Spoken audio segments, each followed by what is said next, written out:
Shalom saudara, apa kabar? Saya berdoa selalu saudara tetap sehat, damai sejahtera Tuhan melingkupi keluarga saudara. Amin.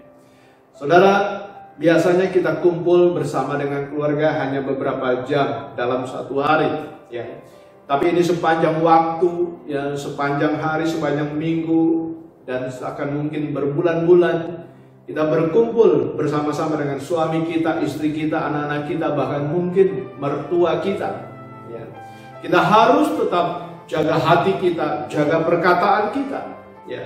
Karena ketika kita bersama-sama sangat rentan sekali, ya, sangat rentan sekali terjadi ketersinggungan di sana sini, ya, mulai sensi. Akibat apa? Akibat kejenuhan, dan kita tidak bisa berbuat banyak di rumah, bahkan kita tidak bisa kemana-mana. Ya, saudara, hati-hati. Iblis selalu cari celah.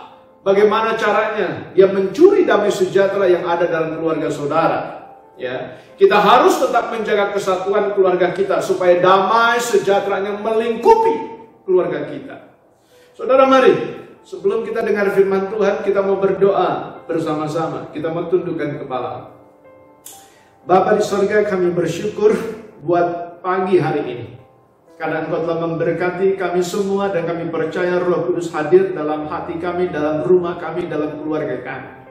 Dan biarlah firman Tuhan yang kami dengar pada pagi hari ini mengajar kepada kami, sungguh-sungguh memberikan kekuatan yang baru dalam hidup kami, untuk kami terus berjalan bersama-sama dengan Engkau.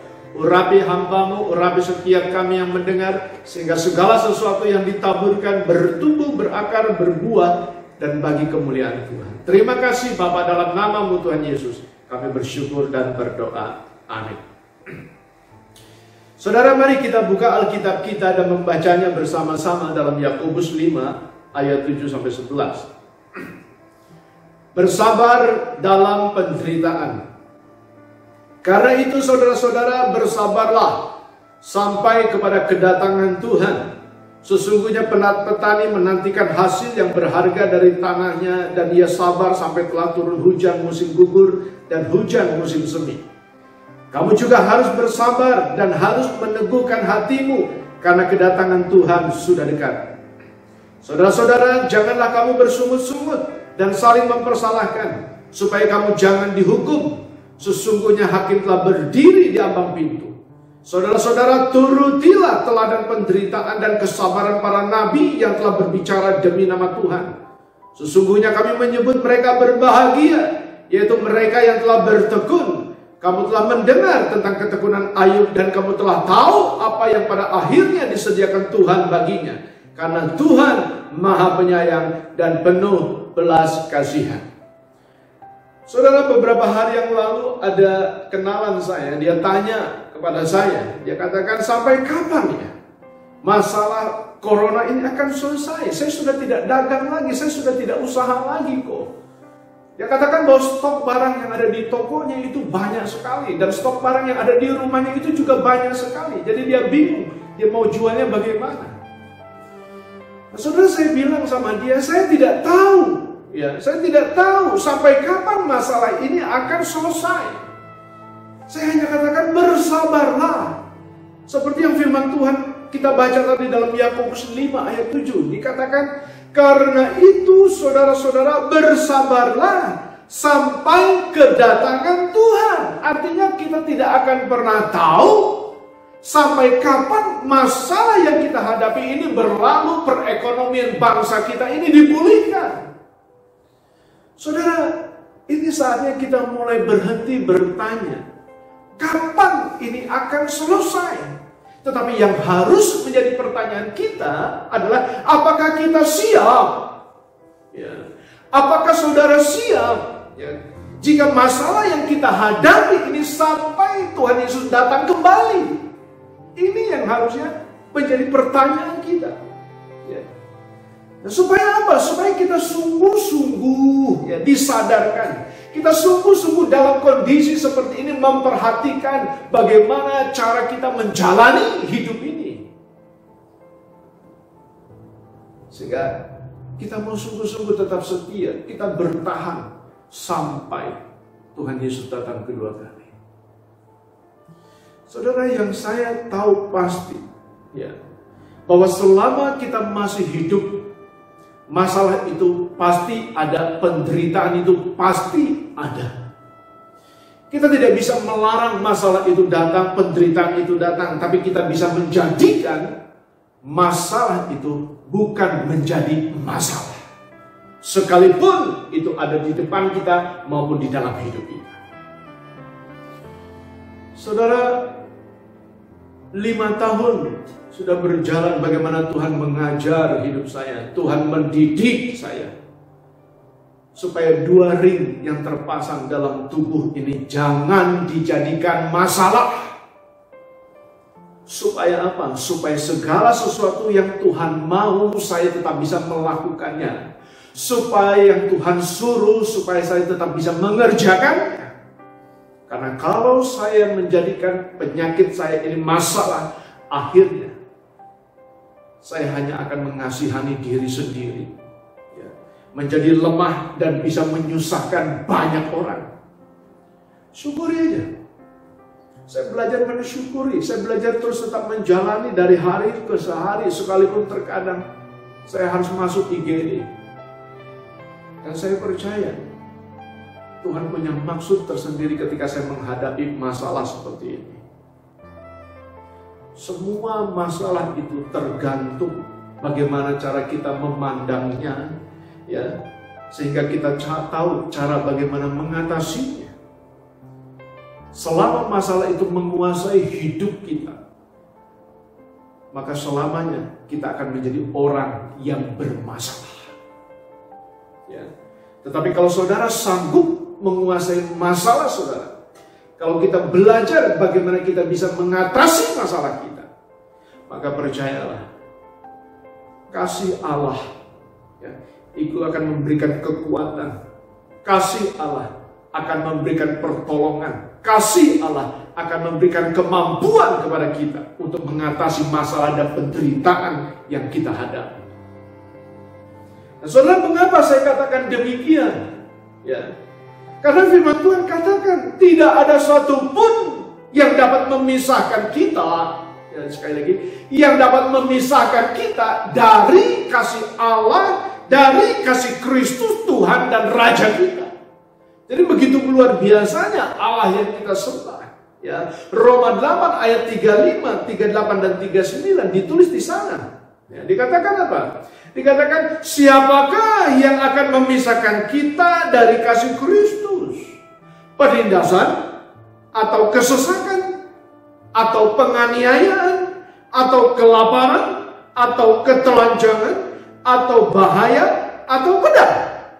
Sebab aku yakin bahwa baik maut maupun hidup, baik malaikat-malaikat maupun pemerintah-pemerintah, baik yang ada sekarang maupun yang akan datang, atau kuasa-kuasa baik yang di atas maupun yang di bawah, atau sesuatu makhluk lain. Lalu dikatakan apa? Tidak akan dapat memisahkan kita dari kasih Allah yang ada dalam Kristus Yesus Tuhan kita. Jelas sekali. Firman Tuhan memberikan keyakinan kepada kita bahwa kekuatan kasih Allah sanggup mengatasi masalah-masalah saudara. Saudara, siapa sih yang gak mau masalah ini cepat berlalu, penderitaan ini cepat selesai? Saya percaya kita semua merindukan, ya, masalah saat ini, badai ini cepat berlalu, katakanlah. Ya, kita tidak lagi hidup dipenuhi dengan ketakutan, kekhawatiran, menjaga jarak satu dengan yang lain. Ya, kita boleh berusaha dengan baik, kita bisa mencari nafkah untuk kehidupan keluarga kita tidak sesulit seperti belakangan hari ini. Bahkan kita bisa beribadah, berjumpa dengan saudara-saudara kita dalam rumah Tuhan. Saudara kangen gak sih? Ya, kita bisa beribadah bersama-sama.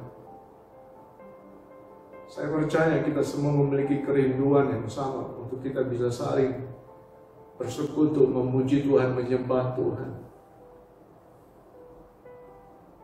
Sepertinya kita tidak sabar, ya, kita tidak bersabar saat-saat ini untuk melihat ini semua cepat kita lewati. Saudara, penderitaan yang kita alami saat ini bukan hanya kita ketakutan terhadap virus corona ini, tapi kesusahan untuk mencari nafkah, kesusahan untuk berusaha menghidupi anak istri di rumah dari hari ke hari. Tidak mudah. Karena itu sangatlah tepat kalau Yakobus 5 ayat yang ke-11 ini kita diingatkan tentang Ayub.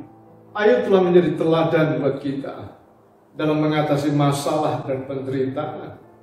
Bahkan dia disebut orang yang berbahagia dalam ketekunannya. Ayub bukan orang yang kebal terhadap masalah dan penderitaan. Dia sama seperti kita. Kalau selama ini mungkin kita berpikir orang yang setia beribadah, berdoa, berpuasa dengan begitu sangat luar biasa. Dan katakanlah orang itu adalah orang yang takut akan Tuhan.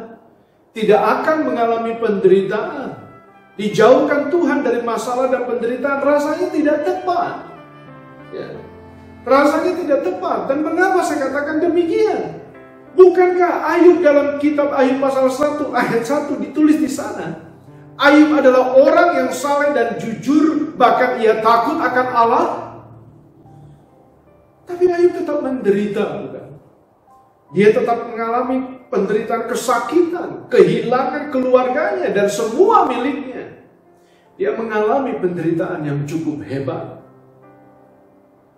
Artinya saudara, mari kita jangan dininak-bobokan dengan pengajaran-pengajaran yang palsu yang mengatakan bahwa orang Kristen itu tidak bisa sakit, orang Kristen itu tidak bisa menderita. Siapa bilang?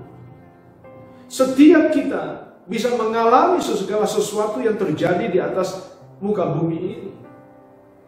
Filipi 1 ayat 29 dikatakan di sana, sebab kepada kamu dikaruniakan bukan saja untuk percaya kepada Kristus, melainkan juga untuk menderita untuk Dia. Jadi janganlah heran, janganlah takut, janganlah khawatir ketika masa-masa ini membuat cukup kita menderita. Ya. Bahkan hari-hari ini saya cukup merasakan ada banyak orang yang kehilangan keluarganya. Ada banyak orang yang kehilangan pekerjaan dan mata pencahariannya. Sepertinya mereka tak kehilangan damai sejahtera dan pengharapan dalam hidupnya. Nah, saudara, kondisi ini menjadi pukulan yang sangat menyakitkan, yang tidak mudah untuk dilewati. Dan Ayub tidak bisa menghindari penderitaannya. Masalah dan pencobaan yang dialaminya ini sangat berat sekali. Namun pagi hari ini mari kita memperhatikan bersama-sama firman Tuhan yang kita baca tadi. Firman Tuhan memberikan pengharapan kepada saudara dan keluarga di rumah. Firman Tuhan memberikan keyakinan kepada kita sebagai orang-orang yang percaya. Dalam Yakobus pasal 5 tadi yang kita baca di ayat yang ke-11 ditulis di sana demikian. Sesungguhnya kami menyebut mereka berbahagia, ya, yaitu mereka yang telah bertekun. Kamu telah mendengar tentang ketekunan Ayub dan kamu telah tahu apa yang pada akhirnya disediakan Tuhan baginya. Karena Tuhan Maha Penyayang dan penuh belas kasihan. Karena apa saudara? Karena Tuhan Maha Penyayang dan penuh belas kasihan.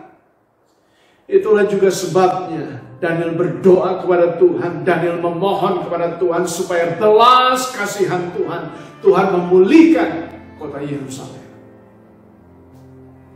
Saudara, Daniel berdoa dalam Daniel 9 ayat 16, dikatakan di sana demikian. Ya Tuhan, sesuai dengan belas kasihan-Mu, biarlah kiranya murka dan amarah-Mu berlalu dari Yerusalem, kotamu, gunungmu yang kudus. Sebab oleh karena dosa kami dan oleh karena kesalahan nenek moyang kami, maka Yerusalem dan umat-Mu telah menjadi celak bagi semua orang yang di sekeliling kami. Saudara,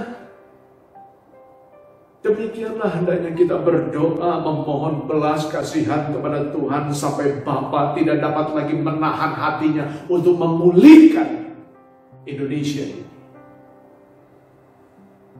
Saudara mau sungguh-sungguh melihat bagaimana keadaan kita semua dipulihkan.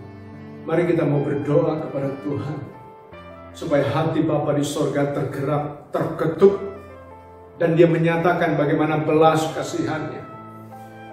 Saya percaya kita semua rindu bagaimana melihat Indonesia dipulihkan, gereja Tuhan dipulihkan, keluarga kita dipulihkan, seperti apa yang dialami oleh Ayub. Dan kita tahu cerita pada akhirnya seorang Ayub, bagaimana dia menerima apa yang disediakan Tuhan. Nah, saudara, kita lihat bahwa 14.000 ekor kambing domba, 6.000 unta, 1.000 pasang lembu, 1.000 ekor keledai betina, 7 anak laki-laki, 3 anak perempuan yang cantik-cantik. Bahkan Ayub diperpanjang umurnya sampai 140 tahun. Itu yang Tuhan sediakan bagi Ayub. Dan saya percaya ketika Tuhan menyediakan itu semua untuk Ayub, maka Dia juga menyediakannya untuk saudara bersama. Amin. Saudara, pertanyaannya bagaimana Ayub bisa menerima semua itu? Ya. Bagaimana Ayub bisa mengalami pemulihan itu terjadi dalam hidupnya? Nah, saudara, kita percaya bahwa dalam proses yang mengatasi masalah dan pencobaan yang Ayub hadapi adalah Tuhan sungguh-sungguh telah memperhatikan ketekunan Ayub. Ya. Nah, saudara, Ayub bersabar, Ayub bertahan, Ayub tetap teguh, Ayub tetap setia sampai Tuhan menyatakan belas kasihannya. Nah, saudara, pertanyaannya ketekunan seperti apa yang perlu kita belajar pada pagi hari ini? Yang pertama, saudara, Ayub tetap tekun menyembah Tuhan. Sekalipun masalah dan cobaan itu datang bertubi-tubi menyerang Ayub, ya. Tapi kita lihat di sini, Ayub tetap menyembah Tuhan. Ayub 1 ayat yang ke-20 dikatakan di sana demikian. Maka berdirilah Ayub lalu mengoyak jubahnya dan mencukur kepalanya, kemudian sujudlah ia dan menyembah.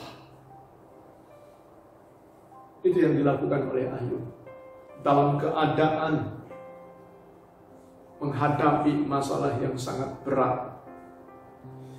Apakah saat ini ketika topan datang menerpa kita, kita masih tetap bisa sujud dan menyembah Tuhan? Atau kita bersungut-sungut menggerutu kepada Tuhan? Saudara, inilah waktu dan kesempatan yang indah yang Tuhan berikan kepada kita. Ketika Tuhan mengumpulkan kita dalam keluarga bersama-sama dengan suami, anak, istri kita. Kita mau membawa mereka ke hadapan Tuhan. Kita mau datang sujud menyembah pada Tuhan. Supaya sungguh-sungguh dalam permohonan doa kita, Tuhan mau menyatakan belas kasihan-Nya. Mari, saudara, mari kita melakukan sekali lagi mesbah keluarga dalam hidup kita. Dalam keluarga saudara, lakukan itu setiap hari dengan sungguh-sungguh. Yang kedua, saudara, ketekunan seperti apa yang perlu kita pelajari, yang menjadi teladan buat kehidupan kita. Saudara, kita lihat bahwa Ayub tetap tekun untuk tidak berbuat dosa. Ayub 1 ayat 22 dikatakan, dalam kesemuanya itu Ayub tidak berbuat dosa dan tidak menuduh Allah berbuat yang kurang patut. Artinya apa, saudara? Dalam masa kesusahan dan penderitaan Ayub, ia tetap berusaha untuk tidak menjadi cela di mata Tuhan. Dia tidak berbuat dosa di hadapan Tuhan. Supaya apa? Supaya Ayub sungguh-sungguh mendapatkan perkenanan di hati Tuhan. Demikian juga hendaklah dengan kita. Dalam masa-masa yang penuh dengan tantangan dan cobaan saat ini. Ini saatnya kita juga terus bertahan untuk tetap menjaga kesucian dan kekudusan dalam hidup kita. Seperti yang dikatakan dalam 2 Petrus 3 ayatnya yang ke-10 dan 11. Dikatakan di sana, tetapi hari Tuhan akan tiba seperti pencuri. Pada hari itu langit akan lenyap dengan gemuruh yang dahsyat, dan unsur-unsur dunia akan hangus dalam nyala api, dan bumi dan segala yang ada di atasnya akan hilang lenyap. Jadi, jika segala sesuatu ini akan hancur secara demikian, betapa suci dan salehnya kamu harus hidup. Saudara, kita tidak tahu sampai kapan masalah yang kita hadapi ini selesai. Dan firman Tuhan katakan sampai kedatangan Tuhan kembali. Artinya apa? Kita tidak tahu sampai kapan ini akan terjadi dan berlangsung. Tetapi yang pasti, dalam masa-masa penantian ini, kita harus sungguh-sungguh menjaga kekudusan kita, kesucian kita. Karena ketika dia datang yang kedua kali, kita menjadi orang-orang yang siap. Saudara menjadi jemaat yang sudah dipersiapkan oleh Tuhan. Karena ketekunan saudara di hadapan Tuhan. Yang ketiga, saudara, yang terakhir, apa yang perlu kita pelajari bersama-sama pada pagi hari ini tentang ketekunan Ayub? Yang kita lihat dalam Ayub 19 ayat 25 sampai 27 dikatakan bahwa Ayub tetap percaya dan Ayub tetap setia kepada Tuhan sekalipun yang menderita dalam hidupnya.